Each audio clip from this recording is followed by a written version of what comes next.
একদিন রাজকুমার ইন্দ্র নিজের বন্ধুদের সাথে শিকারে গিয়েছিলেন। ওনারা একটা সুন্দর হরিণ দেখলেন। রাজকুমার ওর পিছু ধাওয়া করলেন, কিন্তু একটু পরে হরিণটা জঙ্গলে হারিয়ে গেল।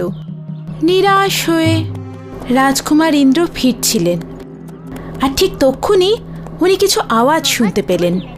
রাজকুমার সেই আওয়াজের দিকে এগিয়ে গেলেন আর প্রিন্সেস লাবাম।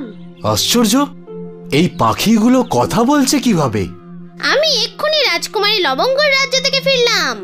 তুমি কি রাজকুমারী লবঙ্গকে দেখেছো? শুনেছি ও পৃথিবীর সব থেকে সুন্দরী রাজকুমারী। হ্যাঁ, আমি কোনোদিন এত সুন্দরী মেয়ে আগে দেখিনি। সত্যি?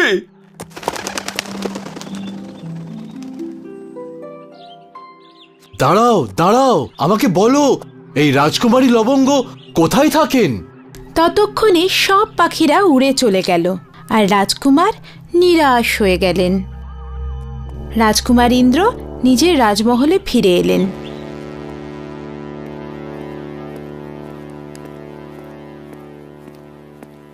মা, এই রাজকুমারী লবঙ্গ কে, আর ওনার রাজ্যই বা কোথায়?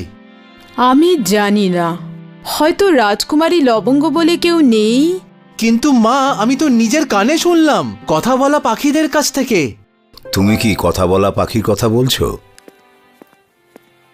হ্যাঁ বাবা, আমি নিজের কানে শুনেছি। ওই পাখিগুলো রাজকুমারী লবঙ্গের সৌন্দর্যের প্রশংসা করছিল। আমি ওনাকে দেখতে চাই। রাজকুমারী লবঙ্গ নামে এরকম কোনো রাজকুমারী নেই ইন্দ্র। তাও আমি নিজে একবার খোঁজ করে দেখতে চাই। বাবা, আমি ওনাকে খুঁজতে যেতে চাই। রাজা ধীরাজ সিং আর রানী রূপমতি অনিচ্ছা সত্ত্বেও নিজেদের প্রিয় রাজকুমারকে যাওয়ার অনুমতি দিয়ে দিলেন। এরপর রাজকুমার ইন্দ্র একা একাই বেরিয়ে পড়লেন নিজের যাত্রায় রাজকুমারী লবঙ্গের খোঁজে।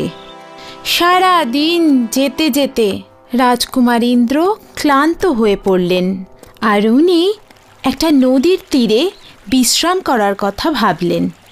প্রথমে নদীর জল পান করলেন আর তারপরে খাবারের পুটলিটা খুললেন। আরে, এ কি? সব মিষ্টিতে তো পিঁপড়ে ধরে গেছে। রাজকুমার ইন্দ্র মিষ্টিগুলোকে মাটিতে রেখে দিলেন আর চলেই যাচ্ছিলেন। তখনই পিঁপড়েদের রাজা রাজকুমারকে ডাকল। রাজকুমার, ধন্যবাদ রাজকুমার, আপনি খুব দয়ালু রাজকুমার। যদি তোমার কখনো আমাদের প্রয়োজন পড়ে তাহলে অবশ্যই আমাদের স্মরণ করবেন। রাজকুমার ইন্দ্র এগিয়ে চললেন। কিছু দূর এগিয়েই একটা গোঙানির আওয়াজ শুনতে পেলেন।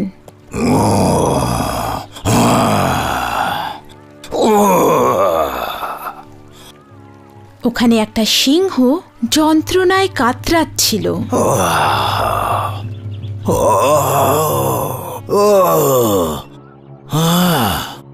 রাজকুমার ইন্দ্র ওই সিংহটার পায়ে ফুটে থাকা একটা কাঁটা দেখতে পেলেন। আমি তোমার এই কাঁটা বের করে দিতে পারি, কিন্তু কাঁটা বার করার পর তুমি যদি আমায় খাবার চেষ্টা করো তাহলে? আমি তোমাকে খাবো না, আমি তোমাকে কথা দিচ্ছি, কিন্তু এই কাঁটা বার করে দাও, আমার খুব যন্ত্রণা হচ্ছে। সিংহটা কথা দেওয়ায় রাজকুমার ইন্দ্র ওকে সাহায্য করতে গেলেন। কিন্তু যখন উনি কাঁটাটা ধরে টান দিলেন, সিংহটা জোরে গর্জন করে উঠল আর সিংহী দৌড়তে দৌড়তে এলো। সিংহী রাজকুমারের ওপর আক্রমণ করতেই যাচ্ছিল। ও আমাকে সাহায্য করেছে, এ শত্রু নয়, এ তো আমার পায়ে ফুটে থাকা কাঁটা বার করে দিয়েছে। সিংহী শান্ত হলো আর ধন্যবাদ, তুমি খুবই সাহসী। যদি আমরা তোমার কোনোদিন উপকার করতে পারি তাহলে আমরা খুব খুশি হব। রাজকুমার ইন্দ্র নিজের যাত্রায় অগ্রসর হলেন। দিন রাত চলতেই থাকলেন। জঙ্গলে ওনার নজর একটা কুটিরের ওপর পড়ল। ওখানে রাজকুমার একজন ফকিরকে দেখতে পেলেন, যিনি অসুস্থ ছিলেন। জল, জল। এই নিন বাবা, জল খান। ধন্যবাদ বাবা। আমার কোনো উত্তরাধিকারী নেই, এখন আমার 3টি জাদু করার জিনিস তোমায় দিলাম। জাদুর গালিচা, এতে চড়ে তুমি যেখানেই চাও যেতে পারবে। জাদুর ঝুলি, এর ভেতর থেকে তুমি যা চাইবে তাই তুমি পেয়ে যাবে, যেমন ধন দৌলত। আর এটা শেষ, জাদুর তলোয়ার। এটা খুব সাবধানে ব্যবহার করবে, কারণ এর আঘাত থেকে কেউ বাঁচতে পারে না। 3টে জাদু জিনিস পেয়ে রাজকুমার খুব খুশি হলেন। জাদু কালিচা, আমাকে রাজকুমারী লবঙ্গের রাজ্যে নিয়ে চলো। এখন রাজকুমার ইন্দ্র রাজকুমারী লবঙ্গের রাজ্যে ছিলেন। উনি এখানে ওখানে জিজ্ঞাসা করলেন আর সন্ধ্যের অপেক্ষা করতে লাগলেন। সন্ধে হলো আর রাজকুমারী লবঙ্গ ব্যালকনিতে এলেন। রাজকুমারী লবঙ্গ ভীষণ সুন্দরী ছিলেন। রাজকুমারী লবঙ্গ খুব সুন্দরী, এনাকে খুব কাছে থেকে দেখা উচিত। রাজকুমার ইন্দ্র ওনার সৌন্দর্যে মুগ্ধ হয়ে গেলেন। তখন প্রায় মাঝরাত। রাজকুমার ইন্দ্র নিজের জাদু গালিচায় চড়ে বসলেন। জাদু গালিচা, আমাকে রাজকুমারী লবঙ্গের কক্ষে নিয়ে চলো।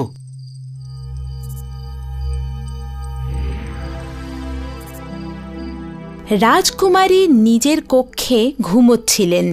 ইনি তো দেখছি খুবই সুন্দরী। জাদুর থলি, আমার পৃথিবীর সবথেকে সুন্দর আংটি চাই। আংটি পরানোর জন্য যেই না রাজকুমার ইন্দ্র রাজকুমারীর হাতটা ছুঁলেন। কে তুমি? এখানে কি করছো? আমি রাজকুমার ইন্দ্র, রাজা ধীরাজের পুত্র। আমি আপনার সৌন্দর্যের কথা শুনেছিলাম, আর সে সবই সত্যি। আমি আপনাকে বিয়ে করতে চাই। আপনি বিয়ের ব্যাপারে আমার বাবার সঙ্গে কথা বলুন। রাজকুমারী ওখান থেকে লজ্জা পেয়ে চলে গেলেন। নমস্কার, আমি রাজকুমার ইন্দ্র, রাজা ধীরাজের পুত্র। আমি আপনার কন্যা রাজকুমারী লবঙ্গের সঙ্গে বিয়ে করতে চাই। আমার কন্যার সঙ্গে বিয়ে করতে গেলে আমার 3 শর্ত পূরণ করতে হবে। তুমি কি রাজি আছো? হ্যাঁ রাজা মশাই, আমি রাজি। আমার প্রথম শর্ত, তোমাকে 10 বস্তা সর্ষে দানা থেকে একদিনে তেল বার করতে হবে। রাজকুমার ইন্দ্র হ্যাঁ তো বলে দিয়েছিলেন, কিন্তু এরপর পেয়াদা ওনাকে তেল বের করার ঘানির কাছে নিয়ে গেল। আর এবার রাজকুমার ইন্দ্র ভাবতে লাগলেন যে এতগুলো সর্ষে থেকে তেল কিভাবে বের করবেন। আর ঠিক তখনই ওনার পিঁপড়েদের কথা মনে পড়ল। পিঁপড়েদের রাজা, আমার তোমাকে খুব প্রয়োজন।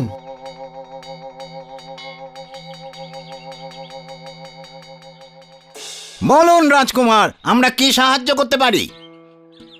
আমাকে এই সমস্ত সর্ষের দানা থেকে তেল বার করতে হবে।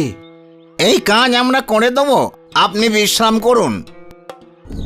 পরিশ্রমী পিঁপড়েরা খুব তাড়াতাড়ি সর্ষে থেকে তেল বের করতে লাগলো, আর কয়েক ঘন্টার মধ্যেই সব সর্ষে থেকে তেল বেরিয়ে গেল।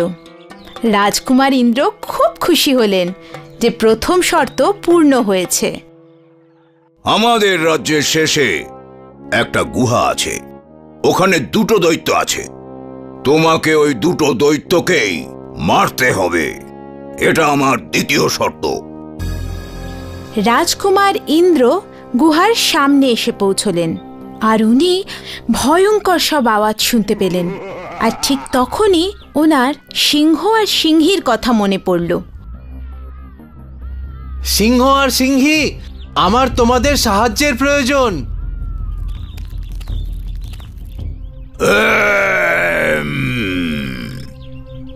বলো বন্ধু। আমাকে এই দুটো দৈত্যকে শেষ করতে হবে। এটা আমাদের উপর ছেড়ে দাও, আজকে তো আমরা পেট পুড়ে খাবো।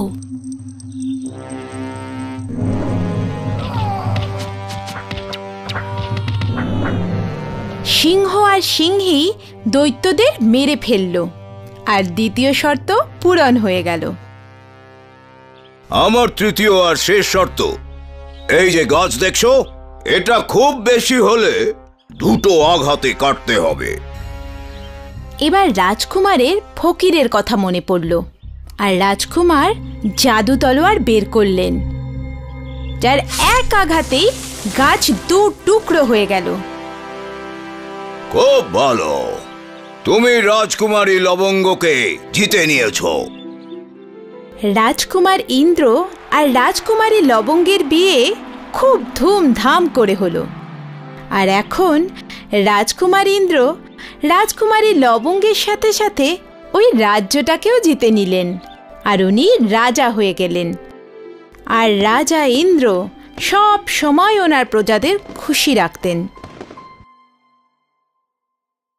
হাই, আমি শাইনি।